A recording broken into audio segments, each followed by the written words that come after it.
Bonjour à toutes, bonjour à tous et bienvenue sur TV Vendée dans votre matinale du mercredi 28 mai. J'espère que vous allez bien à l'approche d'un grand week-end pour certaines et certains. Bon courage à vous si vous apprêtez à prendre le chemin du travail et bon appétit si vous êtes encore au stade du petit déjeuner. Je vous rappelle que comme tous les matins, vous pouvez bien sûr réagir à l'actualité du jour avec le WhatsApp officiel de la matinale dont voici le numéro. Voici maintenant les titres de l'actualité du jour. La Vendée VAA débute au Sable d'Olonne aujourd'hui avec ses différentes animations avant le coup d'envoi des compétitions prévues demain.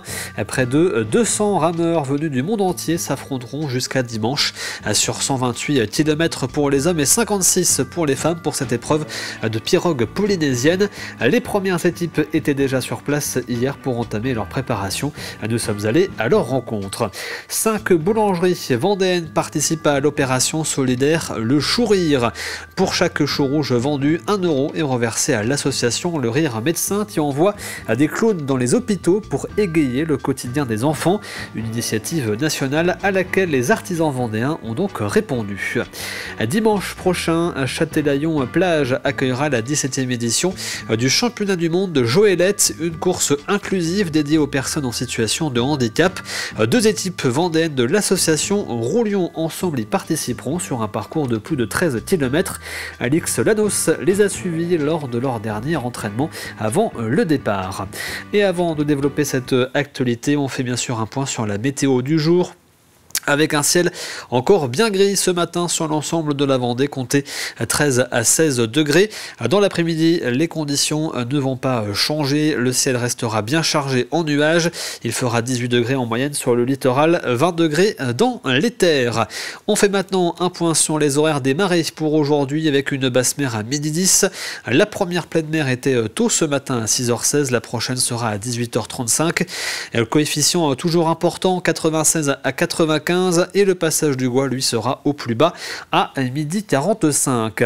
Il est temps maintenant de faire le tour des marchés du jour. On commence avec celui de Saint-Jean-de-Mont, c'est de 8h à 13h au niveau des Halles et places Jean-Yol. On retrouve également le marché de la Châtaigneraie. Attention, c'est en fin de journée. Pour celui-ci, c'est de 19h à 21h sur la place de la République.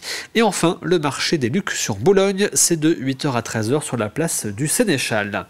On fait maintenant un petit point sur vos conditions de circulation, rien de particulier ce matin si ce n'est les ralentissements habituels. Je vous rappelle néanmoins quelques zones de travaux, notamment sur l'île de Noirmoutier. La D38, la 4 voies qui traverse l'île, est actuellement partiellement fermée à la circulation. Prudence également sur la D32, l'axe Chaland, la Garnache, avec des travaux importants de réfection de la chaussée. Et puis enfin, dernière zone de travaux, c'est sur la D948 entre La Roche-sur-Yon et Bournezeau, avec à hauteur de Bournezeau une partie des voies qui sont fermées également à la circulation. Et en ce mercredi, nous fêtons les Germains. Bonne fête donc à tous. Le soleil, lui, s'est levé à 6h16 ce matin et se couchera à 21h48. Et nous fêtons également aujourd'hui les 60 ans de l'appellation des fiefs vendéens. À tir au groupe, donc, les vins vendéens, notamment ce produit à Brême, autour de Chantonnay, de Vix ou encore de Mareuil, donc appellation créée en 1965. Il est temps de passer maintenant à l'actualité du jour. Voici le journal.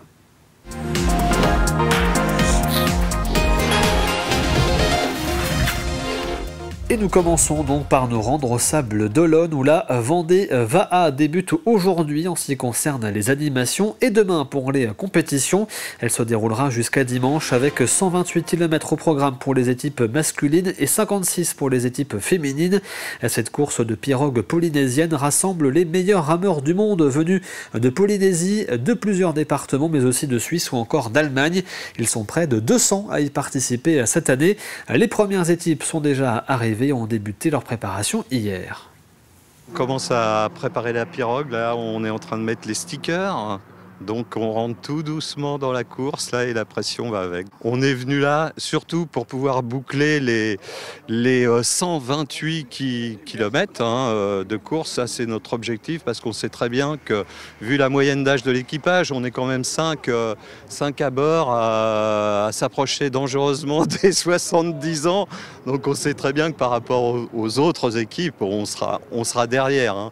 Mais on s'est entraîné pendant 5 mois et demi, là, tout l'hiver. l'hiver, 3 fois, 4 fois par semaine même. Donc nous, ce qu'on veut, c'est terminer la course, se donner à fond, passer un bon moment sportif là sur l'eau.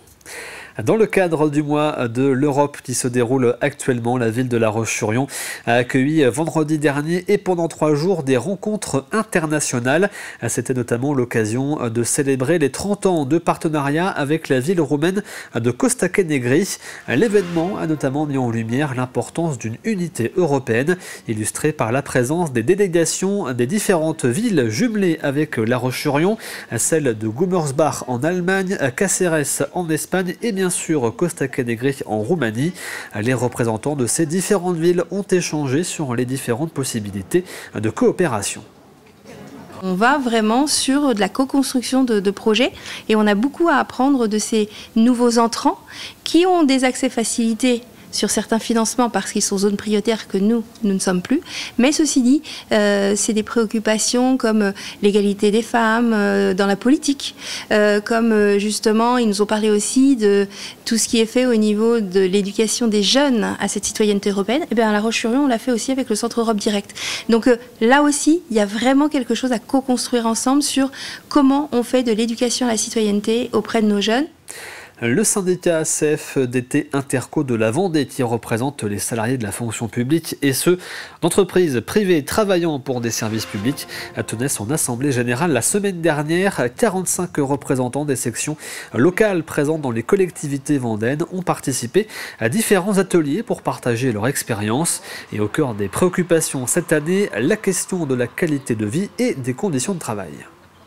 Concrètement, c'est de se dire que la qualité de vie et les conditions de travail, ce ne sont pas que des mots, ce sont des pratiques de tous les jours. Et dans ce que l'on peut constater avec les militants d'aujourd'hui, comme dans toutes les interventions que l'on peut faire, c'est que les militants de la CFDT parlent du travail, ont des revendications sur le travail. Et nous, l'idée, c'est de leur dire, écoutez, questionnez-vous déjà sur qu'est-ce que vous aimeriez, qu'est-ce que vous trouvez de positif? Qu'est-ce qui pourrait être amélioré?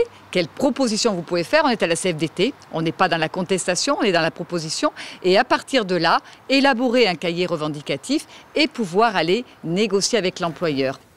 5 boulangeries vendéennes se mobilisent pour une opération solidaire qui allie gourmandise et générosité. Son nom, le Chou Rire, derrière ce jeu de mots, une initiative portée par l'association Le Rire Médecin. Pour chaque petit chou pâtissier rouge vendu, 1 € est reversé à l'association qui fait intervenir des clowns auprès des enfants hospitalisés.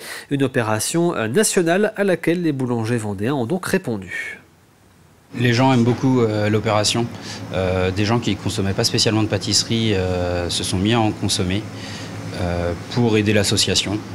Et on a certaines personnes qui ne voulaient pas prendre de pâtisserie, donc on a complété avec une petite tirelire sur le comptoir. Comme ça, ils ont juste à rajouter 1 € et on ne les force pas non plus à la consommation. Et pour booster un petit peu l'association, on l'a légèrement revisité pour la fête des mères. Le festival Réveillons-nous revient pour une nouvelle édition en juillet prochain dans le territoire de la communauté de communes Océan Marais de Mont. Le concept est toujours aussi original et inchangé. Organiser des concerts à partir de 5h30 du matin dans des sites patrimoniaux comme le musée à Mille-Sandeau ou bien en extérieur comme sur la plage de Saint-Jean-de-Mont. Le premier concert se déroulera donc le 11 juillet prochain avec la chanteuse Gaby Hartmann. Il faut faire découvrir la richesse du patrimoine vendéen et le festival Réveillons-nous participe amplement à cette découverte. Il y a des sensibilisations au milieu naturel, donc à la plage ou à la forêt, organisées par l'ONF notamment, et ou la visite du site patrimonial dans lequel vous êtes, à savoir un musée, le musée Mille-Sandeau, Biotopia, qui est un musée sur la nature. C'est un moment très très particulier et beaucoup de nos vacanciers ou beaucoup des personnes même du territoire ne connaissent pas cette chance de voir le jour se lever sur les paysages de notre marais, d'Océan Marais de Mont. Un festival qui n'existe nulle part ailleurs. Et se lever le matin, c'est difficile, effectivement. On se lève, il est 4h, 4h30, il fait nuit. On arrive sur place, tout est silencieux, tout est un petit peu intimiste. Et l'artiste commence, ou le groupe commence à jouer. La lumière monte, les oiseaux, et vous avez un moment tout à fait extraordinaire. Le festival Tendance a pris fin hier à Fontenay-le-Comte. Cet événement était consacré à la danse et s'est déroulé sur un mois. Les plus grands chorégraphes et danseurs internationaux étaient invités à venir dialoguer avec les danseurs amateurs du territoire. Il a également permis de mettre en lumière des artistes locaux, des enfants du pays devenus des étoiles internationales. Parmi eux, Jeanne Procureur ou encore Gianni Joseph. Durant ce mois, plusieurs événements étaient au programme. Spectacles, rencontres, expositions ou encore masterclass.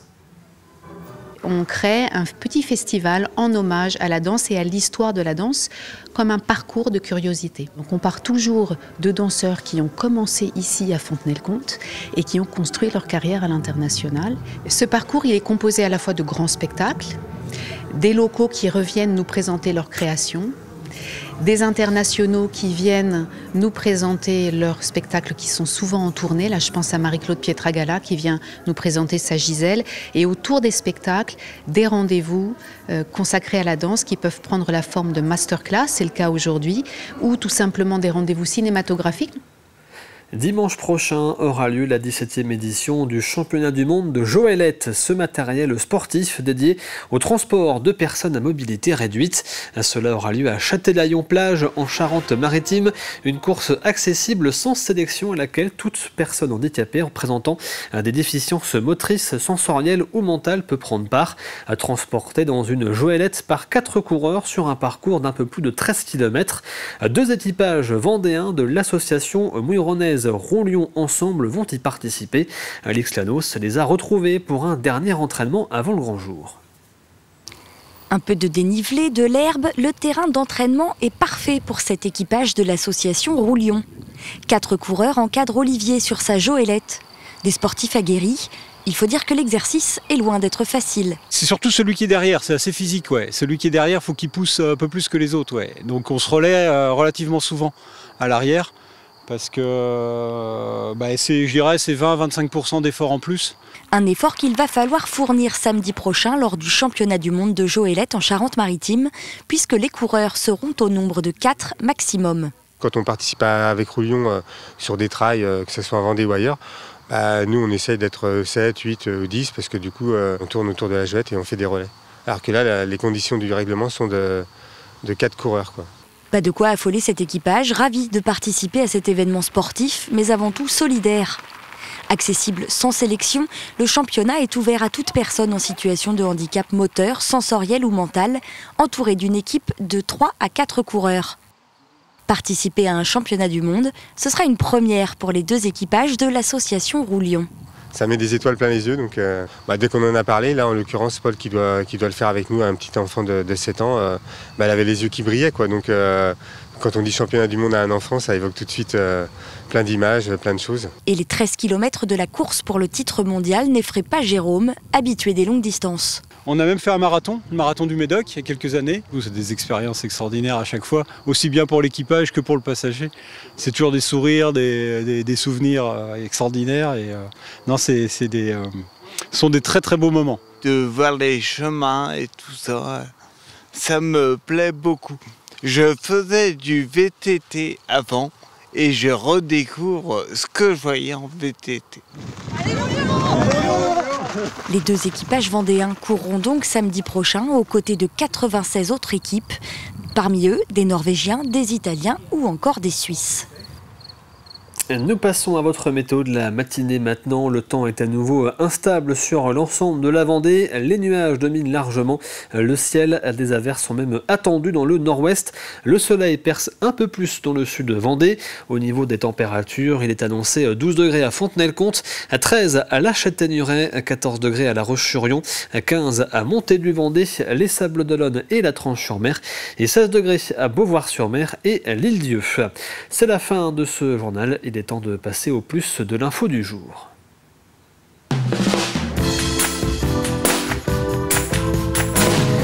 Et le plus de l'info est consacré ce matin au travail mené par la CPTS Loire-Vendée-Océan, la communauté professionnelle territoriale de santé, qui regroupe donc des professionnels de la santé et qui vient de s'associer avec les communautés de communes Chalangois et Océan-Marais-de-Mont pour attirer de nouveaux professionnels sur son territoire.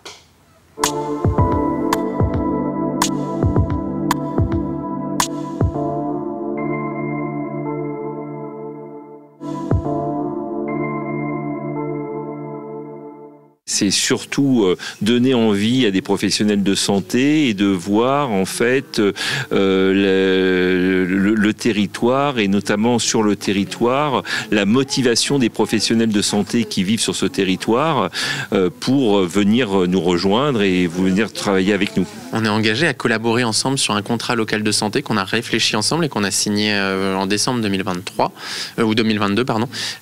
Et donc l'idée c'est de travailler ensemble pour rendre le territoire attractif, pour réduire les difficultés d'accès aux soins, pour améliorer l'offre de soins et aussi toutes les actions de prévention sur lesquelles on collabore. Il est à destination des futurs professionnels de santé, ceux qui sont en cours de formation et qui vont s'installer, donc dans les universités, mais aussi en lien avec les maîtres de stage universitaires, parce que c'est eux qui vont être en mesure de voir plusieurs candidats qui vont venir les voir et leur dire je viendrai peut-être chez vous, mais en même temps je suis en train d'en solliciter d'autres. Et donc là c'est le moment de vendre le territoire. Et après ça s'adresse aussi à des professionnels déjà existants qui souhaiteraient déménager, etc. Et donc ça c'est dans les réseaux professionnels. On s'engage au niveau du logement, au niveau de la mobilité, au niveau, par exemple des gardes d'enfants, au niveau de tout cela, en faisant ce guide qui permet aux jeunes qui arrivent sur notre territoire de connaître ce territoire, de savoir ce qu'il y a en place pour eux. Parce qu'un interne ou un professionnel de santé qui arrive ici, il vient pas tout seul, il vient souvent avec sa famille, avec son conjoint. Donc il faut une profession pour son conjoint, il faut une garde d'enfants par exemple, il faut qu'il sache où il peut aller s'installer, il faut qu'il connaisse l'offre sportive et culturelle du territoire. Si actuellement on prend le fait qu'il faudrait que un médecin généraliste ait 1000 patients médecins traitants, on est bien au-delà de ça. C'est-à-dire que actuellement les professionnels de santé qui travaillent sur notre territoire comptabilisent certains 1500, 2000 patients, quoi. Et on parle beaucoup des médecins généralistes, mais il n'y a pas que les médecins généralistes, hein, les masseurs kinésithérapeutes, c'est aussi le cas. On manque d'infirmières également, donc on manque de professionnels de santé sur le territoire, sur notre territoire, mais sur le territoire français en général. C'est certain que nous avons un territoire où on multiplie notre population par 10 pendant la saison, mais où on a également une population vieillissante qui a des besoins en santé, et donc l'offre en santé n'est pas suffisante, mais avec le programme escorté, avec la maison de soins non programmés, avec tout cela, on arrive à donner des solutions à nos habitants, et c'est ça qui compte.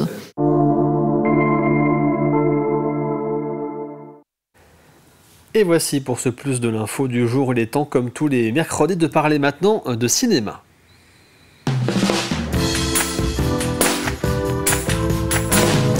Et dans le ciné de la semaine, nous vous présentons aujourd'hui la première édition du festival Movies on the Rocks qui aura lieu du 8 au 10 août prochain. Ce sera à la Tranche-sur-Mer, au cinéma Agnès Varda. Il vous est présenté par Alan Simon, son programmateur, et par Stéphane Geffard, le directeur donc du cinéma. Ils sont tous les deux au micro de Sarah Gobert. On a décidé de faire 3 jours de festivités avec une programmation cinématographique et une programmation concert privé, hein, parce qu'on n'a que 165 places dans la salle. C'est un concert en réel, hein, donc c'est pas un visionnement, c'est un concert réel. On a vraiment des artistes qui seront là pendant ces 3 jours, hein, dont John Halliwell, hein, le saxophoniste de Supertramp, qui nous a annoncé que c'était sa dernière venue en France. Hein. Donc ça va être le parrain de ce festival. C'est fait qu'Alan Simon. Alan Simon, c'est un réalisateur de films, c'est un producteur, c'est aussi un compositeur, un arrangeur. Et Alan avait ce projet depuis longtemps de faire ce festival du film, lié en film et musique, et il est tombé amoureux de la Tranche-sur-Mer. Il est tombé amoureux de mes bénévoles, de toute l'équipe, et il a dit, je cherchais le lieu depuis longtemps, et ça sera à la Tranche. On a travaillé dessus, les bébés arrivent au mois d'août, et on espère que les spectateurs seront présents. If you go with snowflake storm, when the river's freezing, summer ends. For anyone who's gonna hold your attention on a stage, you have to kind of be a freak. Yeah, you can be beautiful or you can be ugly, but you can't be plain. To keep her from the howling winds. When's the new album out? Soon. 200 people in that room, and each one wants me to be somebody else. And they should just let me be. Let you be what? Whatever it is they don't want me to be. Le dernier soir, donc, il y a ce magnifique biopic sur Bob Dylan, incarné par Timothée Chalamet, qui est très surprenant parce qu'il joue vraiment de la guitare, il chante comme Dylan, et c'est vrai que le film est un vrai succès. Donc Un parfait inconnu, c'est le titre du film, qui raconte l'histoire de Dylan, et on fera quelques morceaux de Dylan ensuite, et il y aura un auteur-compositeur, un Bob Dylan français, qui est le coup de cœur, mon coup de cœur, mais aussi celui de plein d'autres grands, comme Francis Cabrel, qui adore cet auteur-compositeur très méconnu chez nous, qui s'appelle Antoine Thomé, et qui va venir, qui va être accompagné par le percussionniste de Bob Dylan, qui vient amicalement, voilà, parce qu'il aime beaucoup Antoine aussi, donc c'est assez surprenant tout ça, mais c'est vraiment un petit cocktail, je pense, inédit. Et à propos de cocktail, à la fin des séances, il y a on the rocks, l'expression. Il y aura un cocktail offert ici, sans alcool, parce qu'il n'y a pas le droit, à la fin des séances. Donc ça reste un tout petit festival très intimiste, où le public pourra parler avec les acteurs, avec les musiciens qui seront là, dans un esprit très convivial, fraternel, pour 165 personnes uniquement. Rendez-vous donc en août prochain pour cette première édition du festival Movies on the Rocks. Il est temps de passer à l'extrait du jour.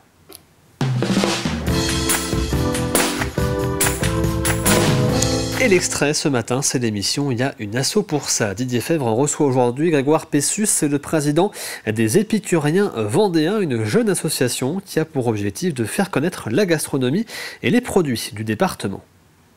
Quelques explications sur cette sémantique. Pourquoi les Épicuriens Vendéens ? Alors tout d'abord, l'idée de se rassembler entre amis, on est tous des amis vendéens, on est une vingtaine de bénévoles, et c'est vrai qu'on voulait rendre service à la Vendée d'une manière ou d'une autre. Et après est venu le temps du constat. On est, pour la plupart, on travaille sur Paris, et on s'est dit que les Vendéens étaient souvent très chauvins, et que nous, en fait, on voulait représenter la Vendée, mais outre les murs du département. Et donc, en allant au Salon de l'Agriculture, on s'est rendu compte que la Vendée n'était pas tellement représentée au niveau de ses producteurs et ses artisans de manière plus simple. Quand, si vous voulez, on a été, je raconte souvent ces petites histoires, mais un intérimaire avec un accent du Sud a essayé de me vendre les huîtres de notre littoral. Ça ne le faisait pas. Ça ne le faisait pas. Et en introduction, voilà, c'est ce constat, c'est de porter nos racines, mais outre les murs du département, et faire rayonner la Vendée, finalement. Alors, il y a plein d'autres événements, il y a plein d'autres initiatives. C'en est une de plus.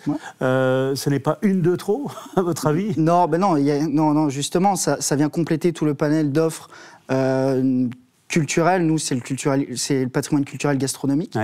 Et justement, nous, à notre façon, en sachant qu'on est en moyenne d'âge, on a tous 25 ans, on vient compléter cette offre. Et puis notre cible à nous est plutôt plus jeune, entre 18 et 30 ans, sur nos réseaux sociaux. Et justement, on essaye simplement d'aller faire des vidéos, d'aller à la rencontre des artisans pour leur dire, vous avez de l'or entre les mains, est-ce qu'on peut vous aider d'une façon ou d'une autre à la mettre en lumière ? Et donc vous retrouvez ce numéro de Il y a une asso pour ça aujourd'hui sur TV Vendée. Il est temps de passer au jeu de la matinale.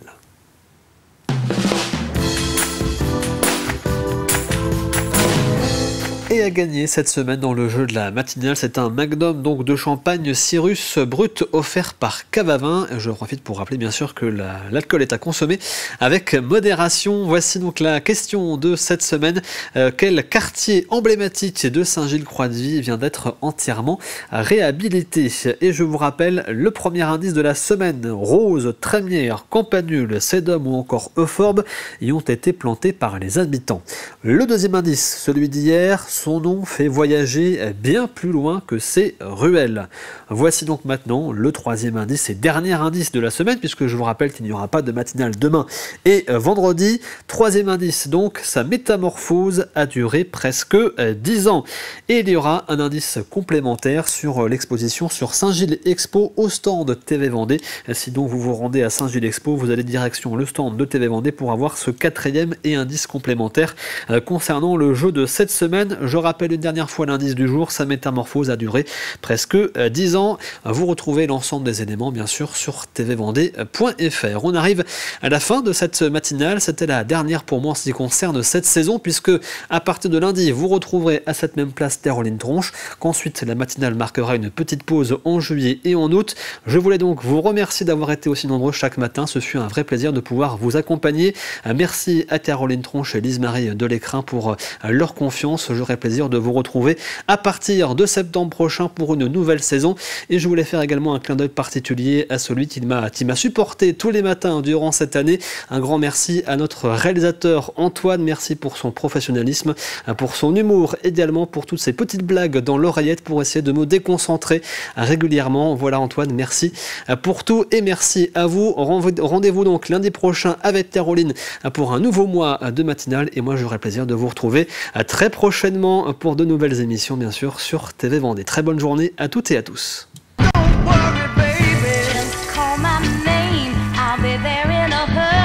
You don't have to worry, 'cause baby,